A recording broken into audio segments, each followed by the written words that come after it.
मेरे प्रिय मित्रों, मैं एस के चौधरी विजय करियर पॉइंट के इस प्लेटफॉर्म से आपका स्वागत व अभिनंदन करता हूं।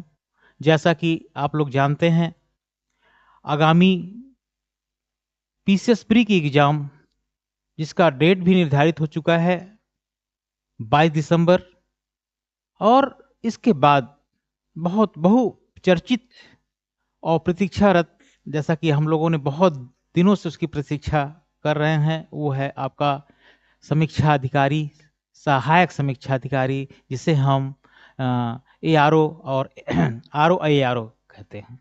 तो निश्चित तौर पर ये जो बिंदु है, आज का जो टॉपिक है वो शिवाजी से संबंधित है। और शिवाजी, जैसा कि जानते हैं, महाराष्ट्र साम्राज्य के एक बहुत बड़े देशभक्त थे और उन्होंने अपनी बहुत ही कम उम्र में, मात्र 53 वर्ष में, इन्हीं सारी चीजों को उजागर कर दिया और मुगल साम्राज्य को हिला कर रख दिया था। तो उनसे संबंधित प्रायः हमारे आने वाले जो एग्जाम्स हैं उन सभी में प्रश्न बनते हैं, और यह प्रश्न आपको बहुत ही लाभदायक होगा। निश्चित तौर पर जैसा कि विगत वर्षों को देखने पे ये पता चल रहा है कि आपका जो प्रश्न पत्र आ रहा है वो एकदम सामान्यतया नहीं, बल्कि अब थोड़ा सा टेक्निकल लिए हुए आता है, और इतिहास का क्वेश्चन निरंतर उनकी संख्या बढ़ती चली जा रही है।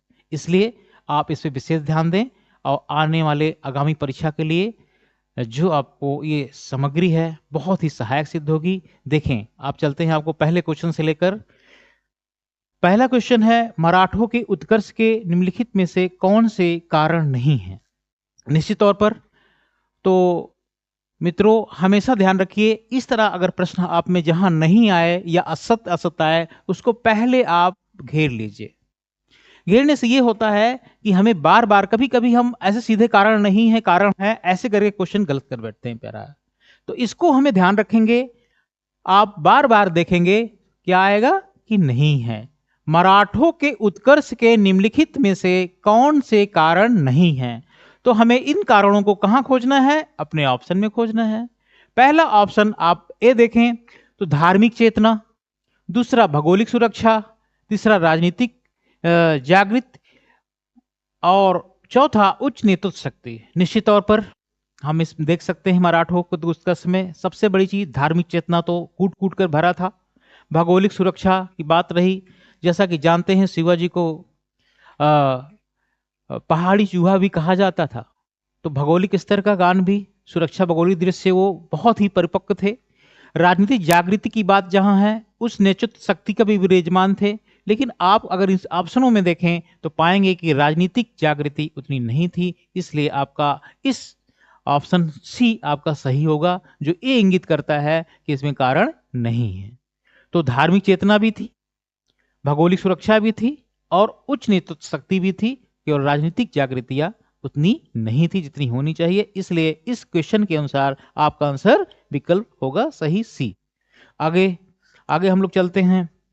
तो दूसरी क्वेश्चन क्या है, दूसरे क्वेश्चन की ओर देखें। निश्चित तौर पर देखें ध्यान से, किस मराठा संत का महाराष्ट्र धर्म के उदय में योगदान था। ध्यान रखें, किसमें? धर्म के उदय में योगदान। जब धर्म के उदय में योगदान जब देखें तो ये पाएंगे नामदेव, तुकाराम, एकनाथ, रामदास। तो सबसे अगर हम विधिवत उसको देखें तो ये पाएंगे कि ये तुकाराम इसमें से आंसर सही होगा। यद्यपि सारे संत थे और रामदास तो बड़े सामर्थ संत के रूप में जाने जाते थे, तो महाराष्ट्र धर्म के उदय में योगदान अगर देखें सर्वाधिक रहा तुकाराम का। इसलिए आंसर आपका सही होगा ऑप्शन बी। अब चलते हैं नेक्स्ट तीसरे क्वेश्चन की ओर।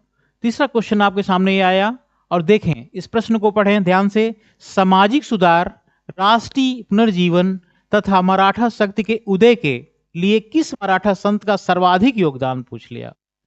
तो निश्चित तौर पर योगदान तो सबका था, लेकिन जहां तक सर्वाधिक की बात आई, आपको प्रश्न में है कि किस संत का सर्वाधिक योगदान था। तो निश्चित तौर पर इसमें समर्थ गुरु रामदास का, योगदान सर्वाधिक था। आपका आंसर सही होगा सी। नेक्स्ट क्वेश्चन पे आते हैं, चौथे क्वेश्चन पे आते हैं तो देखते हैं कि निम्नलिखित में से मराठों का व्यापक इतिहास लिखने वाला प्रथम इतिहासकार कौन था। तो आप प्रश्न पर अगर निगाह डालें, देखें, ऑप्शन देखें, MG Ranade, GS Sardesai, James Cunningham Grant Duff और सीए किनकेट।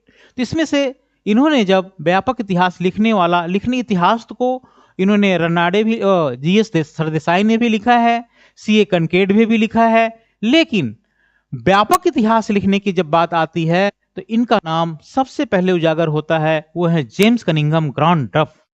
तो आपका आंसर इस प्रश्न के लिए सी होगा। आप चलते हैं नेक्स्ट, आगे चलते हैं पांचवें क्वेश्चन की ओर। पांचवें क्वेश्चन आपको आया, आप देखें, शाहजी ने किससे पुणे की जागीर प्राप्त की थी। ध्यान रखें, शाहजी, शाहजी कौन थे। हाँ, शाहजी ने किससे पुणे की जागीर प्राप्त की थी, बाद में कर्नाटक चले गए थे। तो निश्चित तौर पर ये न मुगलों से प्राप्त की थी, न निजाम शाही से, न पुर्तगालियों से। पुर्तगालियों से दूर दूर संबंध नहीं था। तो ये आदिल शाह साहब हैं, आदिल शाह से शाह ने पुणे की जागीर प्राप्त की थी। तो आपका आंसर सही होगा बी। अब नेक्स्ट चलते हैं 6 नंबर, शिवाजी का जन्म कब हुआ तथा कब उन्होंने छत्रपति की उपाधि, ध्यान रखेंगे ये बार बार प्रश्न पूछा जाता है, छत्रपति की उपाधि धारण किया था। तो आप देखें, ऑप्शन ए 1626 1675 1627। तो जन्म तो आ जा रहा है 1661 नहीं है, 1625 1671। आपका ऑप्शन होगा 1627 में इनका जन्म हुआ था सिवनेर के किले में। और उसके बाद इनमें जब आप देखें, इन्होंने 1674 में ही छत्रपति की उपाधि धारण की थी। जन्म पहले देखेंगे, जन्म कब हुआ था, जन्म हुआ था 1627 में, और उन्होंने उपाधि ली थी 1674 में। इसलिए शिवाजी का जन्म कब हुआ और तथा कब उन्होंने छत्रपति की उपाधि धारण किया, आपका ऑप्शन सही होगा डी। आगे चलें, 7 नंबर क्वेश्चन देखिए आया, इसको ध्यान से पढ़ें। देखें, निम्नलिखित में से कौन सा पहला किला था जिसे शिवाजी ने जीता था। तो इसमें जावली, प्रतापगढ़, तोरण, रायगढ़। तो मित्रों जान लीजिए कि प्रतापगढ़ भी महाराष्ट्र में है, ये भी उत्तर प्रदेश में भी कई जगह भी है, राजस्थान में भी है, परंतु ये प्रतापगढ़ वहां भी है। जावली, प्रतापगढ़, तोरण और रायगढ़।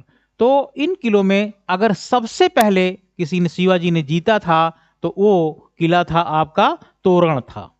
तोरण जीता था और तोरण में उन्होंने बड़ा अच्छा कार्य भी किया था, सबसे बड़ी शुरुआत की थी और बड़ा जिज्ञासा आगे भविष्य के लिए बनी थी। नेक्स्ट पे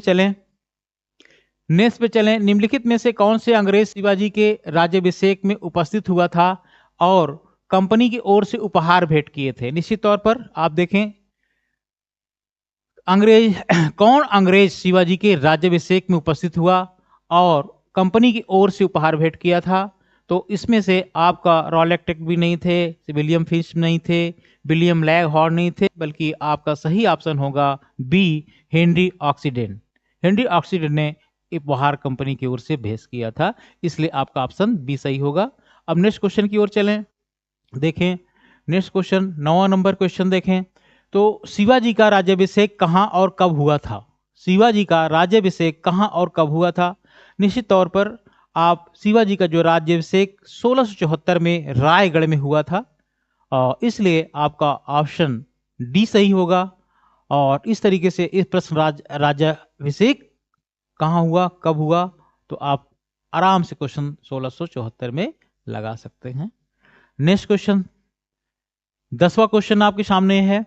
10वां क्वेश्चन है कि शिवाजी के राज्याभिषेक के समय कौन सा जीवित नहीं था। ध्यान दीजिए, मैं प्रश्न फिर बता रहा हूं कि आप इस प्रश्न में देखें, यहां भी नहीं आया शब्द है, इसको आप गोला कर दीजिए, जिससे आपको इंडिकेट करता रहे कि वास्तव में नहीं लगाना है कि हाँ लगाना है, दूर से हमें समझ में आए। तो निश्चित तौर पर शिवाजी के राज्याभिषेक के समय कौन जीवित नहीं था। तो गंगाराम भट्ट भी, तुकाराम भी थे, रामदास थे, उनके गुरु ही थे, और ये दादा कोण जी थे, उनके राज्याभिषेक से पहले ही इनकी मृत्यु हो गई थी, इसलिए ये उपस्थित नहीं थे। आपका आंसर सही होगा दादाजी कोणजी देव। नेक्स्ट पे आए, 11वां क्वेश्चन देखें, शिवाजी ने मुगलों को किस युद्ध में हराया था? ध्यान रखें, पुरंदर के किले में, रायगढ़ के किले में, सिवनेर के किले में। सिवनेर में तो उनका जन्म ही हुआ था, रायगढ़ में तो उन्होंने राज्याभिषेक कराया था। पुरंदर का किला तो बात ही छोड़ दीजिए, पुरंदर की संधि हुई थी। ये सालाहार का युद्ध हुआ था, सालाहार के युद्ध में ये शिवाजी ने मुगलों को हराया था, यही सत्य है, इसलिए आपका ऑप्शन सी सही होगा। नेक्स्ट आए, आप 12वां क्वेश्चन के रूप में देखें तो पाएंगे कि जिस वर्ष शिवाजी ने शाइस्ता को पराजित किया था तो वह है कौन सा वर्ष ऐसा है? 1666, 1663, 1668 या 1705? तो शाइस्ता खां का इन्होंने जब पराजित किया था वह वर्ष था 1663। ये ऑप्शन में आपका सही आंसर होगा 1663। तो जिस वर्ष के शिवाजी ने शाइस्ता को पराजित किया था वह वर्ष था 1663। आपका सही आंसर होगा बी। आप 13वें क्वेश्चन के रूप में आप देखें और बहुत ढंग से देखें, समझें इसको। किस मुगल सेना नायक के साथ शिवाजी ने पुरंदर की संधि पर हस्ताक्षर किए थे? निश्चित तौर पर ये बहुत माननीय संधि थी और इस संधि के द्वारा ही बहुत कुछ हम लोगों ने देखा था, पढ़ा था, सीखा था और सीखने के पश्चात ये जाना भी था कि वास्तव में है क्या चीजें। तो आप देखें, जय सिंह के साथ ये संधि हुई थी। शिवाजी ने पुरंदर की संधि किसके साथ की थी? वो की थी जय सिंह के साथ। जसवंत सिंह, अफजल खां या शाइस्ता खां नहीं है, बल्कि सही ऑप्शन आपका जय सिंह है, इसलिए आपका 13वें का आंसर ए होगा और यही आप सत्य है निश्चित। और अब आगे जाएं, 14वें क्वेश्चन पे देखें, 14 क्वेश्चंस। पुरंदर की संधि 1665 ईस्वी में निम्नलिखित शर्तों में से कौन सी एक सत्य नहीं है? फिर देखिए सत्य नहीं आ गया तो हमें इसको पहले से तुरंत सा घेर लेना चाहिए कि हम समझ उत्पन्न कर सकें, जिससे सत्य असत्य जो अवधारणा है वो गलत ना हो। ध्यान रखें, पुरंदर की संधि 1665 ईस्वी की निम्नलिखित शर्तों में से कौन सी एक सत्य नहीं है? ये शर्तें हैं, इनमें से एक ऐसा होगा कि जो सत्य नहीं होगा। तो हम आप संधि की ओर चलते हैं, देखते हैं ऑप्शन की ओर। ऑप्शन ए कहता है शिवाजी को 35 में से 23 किले मुगलों को समर्पित करने थे। निश्चित तौर पर ऐसा था संधि के साथ, तो ये सही है। शिवाजी ने अपने पुत्र संभाजी को मुगल बादशाह के औरंगजेब की सेवा में भेजना स्वीकार किया था, ये भी सत्य है। और सी ऑप्शन देखें, संभाजी को 5000 का मनसब प्रदान किया गया था, ये भी बात सही है। शिवाजी से अपेक्षा नहीं थी कि वह मुगल सेनापतियों को बीजापुर अभियान में सहायता प्रदान करें, ये डी ऑप्शन ऐसा है, ये सत्य नहीं है। इसलिए इस तर्क के आधार पर देखें तो आपका इस प्रश्न का उत्तर डी होगा और जो सत्य नहीं है। और ये सिद्ध करता है कि पुरंदर की संधि 1665 की निम्नलिखित शर्तों के में से कौन सी एक ऐसी नहीं थी, तो यही डी ऑप्शन है। शिवाजी से अपेक्षा नहीं थी कि वह मुगल सेनापतियों को बीजापुर अभियान में सहायता प्रदान करें। निश्चित तौर पर अब देखें, अगले क्वेश्चन की ओर चलते हैं। यह भी पुरंदर संधि से संबंधित है, इसको जरा बहुत ध्यान से देखें और निश्चित तौर पर आप प्राय पिछले एग्जाम में देखेंगे तो पाएंगे कि पुरंदर की संधि से कहीं ना कहीं अगर शिवाजी का नाम कहीं आता है, मराठों का नाम आता है, तो वहां पुरंदर संधि निश्चित तौर पर आता है। तो 15वें क्वेश्चन के रूप में देखें, पुरंदर की संधि के संदर्भ में निम्नलिखित में से कौन सा कथन है? कौन सा कथन है? आपको कथन देखना है पुरंदर संदर्भित।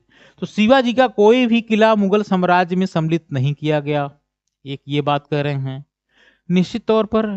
दूसरा देखें, अब यह संधि मुर्जा राजा जय सिंह और शिवाजी के बीच संपन्न हुई थी, एकदम सही है, नो डाउट, कोई दिक्कत ही नहीं है इसमें। पहला क्वेश्चन है कि पहला जो आपने पॉइंट दिया है कि शिवाजी का कोई भी किला मुगल साम्राज्य में सम्मिलित नहीं किया गया, ये क्या है? तो ऐसी स्थितियों में आपका ऑप्शन केवल 2 ही सही है, बी एक गलत है। तो आप निश्चित तौर पर आगे बढ़ें और देखें 16वां क्वेश्चन के रूप में, शिवाजी मुगलों की कैद से भागने के समय कौन से नगर में कैद थे? तो निश्चित तौर पर जैसा कि आप जानते हैं पुरंदर की संधि या जय सिंह का मिलकर इनको ले जाना, और वो आगरा का किला था, आगरा में थे, आगरा में ही बंदी बनाए गए थे। बाद में ये अपने आप को एक इस मकड़म जाल से निकलने के लिए एक ऐसा कुछ किया था कि वो मीठे के झाबे में बाहर निकल गए थे और इस तरह से भाग के उत्तर भारत से फिर दक्षिण भारत पहुंचे थे। तो निश्चित तौर पर वह कहाँ था? आगरा था। शिवाजी मुगलों कैसे भागने के समय कौन से नगर में कैद थे? आगरा में थे। तो आप नेक्स्ट क्वेश्चन की ओर आएंगे, देखते हैं। दिए गए कूट की सहायता से निम्नलिखित घटनाओं की तिथि क्रम में रखें। निश्चित तौर पर देखें, अब इसको देखें तो सबसे पहले आपका तोरण विजय हुआ था, फिर उसके बाद सहिस्ता खान के शिविर की लूट हुई थी, उसके बाद सूरत की लूट हुई थी और बाद में पुरंदर की संधि हुई थी। तो आपका 4, 3, 2, 1 ये ऑप्शन सही होगा। तोरण ध्यान रखिएगा, तोरण पहला किला भी था, इन्होंने विजय किया था। और लूट या सूरत की लूट, दोनों लूट में से कभी कभी आपके ऑप्शन में सीधे प्रश्न भी पूछे जाते हैं कि लूट नंबर 1 कौन था, लूट नंबर 2 कौन था। तो आप ये देखें, इस क्वेश्चन के आधार पर देखें तो आपका ऑप्शन होगा 4, 3, 2, 1। यही क्रम है, तोरण के विजय और उसके बाद फिर सहिस्ता खान के शिविर का लूट और उसके बाद सूरत की लूट और अंत में पुरंदर की संधि। इस तरीके से आपका ऑप्शन ए सही है 17 का। नेक्स्ट चलते हैं, अब 18वां क्वेश्चन की ओर चलते हैं, देखते हैं। निम्नलिखित में से कौन सा एक कथन शिवाजी के विषय में असत्य है? अब ध्यान रखें, जैसे मैं बताया था, जहां नहीं आया तो घेर लीजिए और अगर असत्य आए तो उसको भी गोला बना के घेर लीजिए, जिससे आपको इंडिकेट करता रहा कि सत्य नहीं बल्कि असत्य ही बात करना है। तो शिवाजी, ए ऑप्शन देखें, शिवाजी एक धार्मिक व्यक्ति थे, निसंदेह धार्मिक व्यक्ति थे। वह एक कट्टर हिंदू थे, इसमें कोई संदेह नहीं की जा सकती। 1674 में रायगढ़ में उनका राज्याभिषेक वैदिक विधि से हुआ था, निश्चित तौर पर यह भी सही है। उन्होंने मुसलमानों को धर्मांतरण के लिए एवं हिंदू धर्म को स्वीकार करने के लिए विवश किया था। ये दिवस लिखा हुआ है, विवश समझिए इसको। तो ऐसा नहीं है, ये दोनों इनके कथन 3 ये सही है, ये सही है, ये सही है, परंतु चौथा कथन है ये असत्य है। इसलिए इस क्वेश्चन में जो आंसर होगा आपका डी होगा, जो असत्य होगा। इस तरीके से आगे हम चलते हैं, 19वें क्वेश्चन की ओर चलते हैं, देखते हैं कि शिवाजी के बारे में एक गलत कथन बताइए। ध्यान रखें, गलत कौन है? उन्होंने मुसलमानों को अपने प्रशासन में नियुक्त किया था। बी ऑप्शन है, औरंगजेब ने उन्हें एक पदवी दी थी। सी, उनकी एक नौसेना थी। और डी, उपरोक्त में से कोई कथन गलत नहीं है। निश्चित तौर पर आप जान लें, उनके जो प्रशासन में मुसलमानों को नियुक्तियां थी, अच्छे अच्छे पोस्ट भी नियुक्तियां थी। औरंगजेब ने उन्हें एक पदवी दी थी राजा की, ये भी ध्यान रखें, सही है। इनकी एक नौसेना थी, निश्चित तौर पर। और ये तीनों कथन सही है। और ये डी कथन ये कह रहा है कि उपरोक्त में से कोई कथन गलत नहीं है, तो आपको इसी को सही मान लीजिए, यही सही है। तो 19 का डी ऑप्शन आपका सही होगा, निश्चित तौर पर। अब चलें, शिवाजी के 8 सदस्यीय परिषद में निम्नलिखित में से किस एक मंत्री के पास वित्त प्रभार था? ध्यान रखें, वित्त प्रभार की बात कर रहा है, हाँ, वित्त विभाग। तो वित्त विभाग जैसा कि जानते हैं ये अमात्य के पास होता था। पेशवा, अमात्य, पंडित राव और सुमंत विदेश मंत्री हुआ करते थे। तो इस तरीके से जो 8 उनकी मंत्री परिषद होती थी, उनमें से एक बहुत जो विभाग था, जिम्मेदारी का विभाग था, वो था अमात्यों के पास होता था, जिसे हम वित्त विभाग के नाम से जानता था, इसके प्रभारी होता था। इसलिए आपका सही ऑप्शन भी इसका होगा बी। नेक्स्ट चलें, 21 नंबर पे चलें, कथन देखें। मुगल शासन के पतन के बाद भारत में मराठे सर्वाधिक समर्थ देशी शक्ति के रूप में उभरकर सामने आए। कारण, रीजन, संयुक्त भारत देश की स्पष्ट संकल्पना सर्वप्रथम मराठों ने ही की थी। ये आपको बहुत ध्यान देने की बात है। भारत देश की स्पष्ट संकल्पना सर्वप्रथम मराठों ने ही की थी। ये आपको अलग से स्वतंत्र रूप से भी प्रश्न पूछे जाते हैं। तो निश्चित तौर पर मुगल शासन के पतन के बाद भारत में मराठे सर्वाधिक समर्थ है, हाँ, देशी शक्ति के रूप में उभर कर सामने आए, एकदम सही बात है। और दूसरी बात, भारत शिवाजी के नेतृत्व में अगर देखें, मराठों के नेतृत्व में देखें, तो भारत देश की स्पष्ट संकल्पना सर्वप्रथम मराठों ने ही की थी। ये बात सत्य है। इसलिए हम ऑप्शन जा सकते हैं, ए और आर दोनों सही है और आर ए की सही व्याख्या कर रहा है। इसलिए आपका जो 21वें क्वेश्चन नंबर का आंसर सही होगा वो होगा ए। अब आप चलते हैं नेक्स्ट क्वेश्चन की ओर। देखें तो 22वां नंबर क्वेश्चन है कि निम्नलिखित मराठा अधिकारियों में से कौन सा राजस्व विभाग का देखभाल करता था। राजस्व विभाग का देखभाल करता था। तो फिर इसमें भी अमात्य की बारी आ गई, जैसा कि हम लोग राजस्व विभाग फाइनेंस जान ही गए। इस तरीके से अमात्य हुआ। तो निश्चित तौर पर अब देखें तो 23वें नंबर क्वेश्चन, निम्नलिखित में से कौन से एक देशमुख, पाटिल और नायक के नाम से पुकारा गया। तो ध्यान रखें, देशमुख, पाटिल और नायक, तीन नाम आते थे, पुकारा गया। तो ये सभी स्वतंत्र सरदार के रूप में हुआ करते थे। ये सभी कैसे थे? स्वतंत्र सरदार के रूप में होते थे। जागीरदार पहला ऑप्शन है, बी ऑप्शन स्वतंत्र सरदार, सी ऑप्शन है जमींदार, जागीरदार और जमींदार, और आप देखें डी ऑप्शन मनसबदार। तो आपका सही आंसर 23 का होगा बी। ये सभी देशमुख, पाटिल और नायक, ये सभी किस नाम से पुकारा गया? ये बनाया स्वतंत्र सरदार के रूप में पुकारा गया। इसलिए आपका ऑप्शन 23 का बी होगा। 24 देखें, 24वां क्वेश्चन देखें, बड़ा महत्वपूर्ण क्वेश्चन। ये क्वेश्चन पीसीएस में अनेकों बार आया है और राजस्व की परीक्षाएं हुई तो उसमें भी आया था, एआरओ में भी आया है, लोअर पीसीएस में भी आ चुका है। ये मराठों के अंतर्गत निम्नलिखित में से भू राजस्व वसूलने का उत्तरदायित्व किसका है? ध्यान रखें, पहली बात कह रहे हैं भू राजस्व वसूलने का दायित्व। ध्यान रखेंगे, भू राजस्व वसूलने का दायित्व। पहला ऑप्शन है पटेल, दूसरा कुलकर्णी, तीसरा मिरासदार और डी है सिलाहदार। तो आपका पटेल साहब थे, पटेल जी को दिया गया था भू राजस्व वसूलने का उत्तरदायित्व। तो आपका सही आंसर 24 का होगा पटेल, अर्थात ए। अब चलें 25वें क्वेश्चन की ओर। सरजमी प्रथा मराठा प्रशासन में किससे संबंधित है? आप देखें, इन शब्दों पर ध्यान दें। हाँ, सरंजमी प्रथा मराठा प्रशासन में किससे संबंधित है? तो पहला ए ऑप्शन है, जागीरदार के निर्वहन हेतु दी गई भूमि है, कि जागीरदारी देने की विधि है, या भूमि माप करने की प्रणाली है, या उपरोक्त में से कोई नहीं।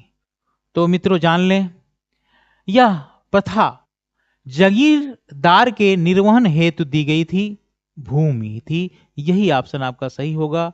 और ना ही विधि थी, ना ही प्रणाली थी, ना ही तो उसमें कोई। तो आपका इस तरीके से आप देखेंगे कि आपके आने वाले आगामी परीक्षाओं के लिए ये 25 प्रश्न बहुत मूल भूमिका निभाने वाले हैं। इसको कायदे से आत्मसात करें।